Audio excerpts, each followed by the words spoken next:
আমরা আধুনিক পদ্ধতিতে চারা উৎপাদনের জন্য বাজার থেকে সিডলিং ট্রে এবং রেডি কোকোপিট কিনে নিই, কিন্তু পরিশেষে দেখা যায় সেই রেডি কোকোপিট এবং সিডলিং ট্রে ব্যবহার করেও ভালো চারা পাই না। এখানে সমস্যাটা কোথায়?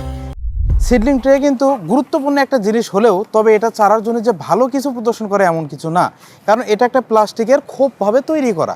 আপনি চাইলে এটা কাঠ দিয়েও তৈরি করে নিতে পারেন, এটা স্পেশাল কিছু না। স্পেশাল কিছু হচ্ছে এই রেডি কোকোপিট। আমরা যখন বাজার থেকে রেডি কোকোপিটটা কিনে নিয়ে আসি তখন হয় সেই রেডি কোকোপিটটা খারাপ হয়, অথবা সেই রেডি কোকোপিট ভালো হওয়া সত্ত্বেও আমাদের ভুলেতে আমরা সঠিক চারা উৎপাদন করতে পারি না। কেন?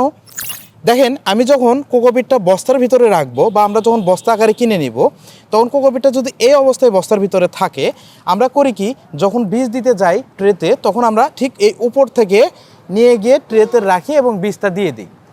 এখানে সমস্যাটা কোথায়? এভাবে দিলে সমস্যাটা কোথায় দেখেন, আমরা যখন এই কোকোপিটটা তৈরি করি তখন এর ভিতরে চারার যে খাদ্যটা দরকার তখন সেই নিউট্রিশনটা দেই।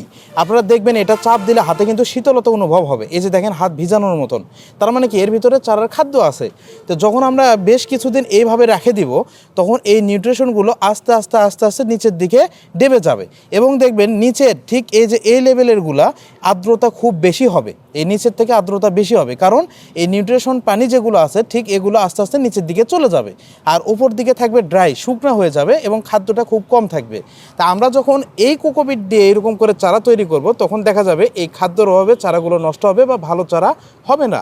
কিন্তু যদি আমরা এই কোকোপিটটা ঠিক এইভাবে ওসমিশ করে আমরা যখন চারাটা দিব আপনার হচ্ছে সিডলিং ট্রেতে, তখন যখন আমরা এরকম ওসমিশ করে এখান থেকে যখন আমরা এই কোকোপিটটা ব্যবহার করে চারা উৎপাদন করব, তখন কিন্তু চারা সকল খাদ্য এখানে পাচ্ছে এবং চারাগুলো কিন্তু ভালো হচ্ছে। তবে আপনাদেরকে যেটা প্রথমটা বললাম যে যদি খারাপ কোকোপিট হয় তাহলে কিন্তু ভালো চারা হবে না।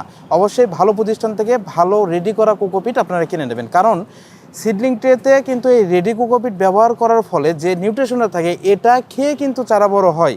তাই এটাতে যদি সঠিক পুষ্টি বিদ্যমান না থাকে তাহলে কিন্তু আপনার চারা ভালো হবে না। তো আপনারা যারা আমাদের রেডি কোকোপিট ব্যবহার করছেন তারা জানেন আমাদের কোকোপিটের কোয়ালিটি কেমন। আমাদের 3 ধরনের কোকোপিট আছে, একটা হচ্ছে সবজির জন্য, একটা স্পেশালি পেঁপে চারা তৈরি করার জন্য, এবং আরেকটা আছে ফুলকপি এবং বাঁধাকপি তৈরি করার জন্য। তো আপনারা যারা এই সিডলিং ট্রে বা রেডি কোকোপিট নিতে চাচ্ছেন বা এছাড়াও কৃষির অন্যান্য উপকরণ নিতে চাচ্ছেন তারা যোগাযোগ করবেন আমাদের স্ক্রিনে দেওয়া নম্বরে। সবাই সুস্থ থাকবেন, ভালো থাকবেন, এবং ভিডিওটি অবশ্যই সবাইকে শেয়ার করে দেবেন যাতে তারা বুঝতে পারে কি ভুলের কারণে তাদের চারাগুলো নষ্ট হচ্ছে। সবাইকে ধন্যবাদ। আসসালামু আলাইকুম।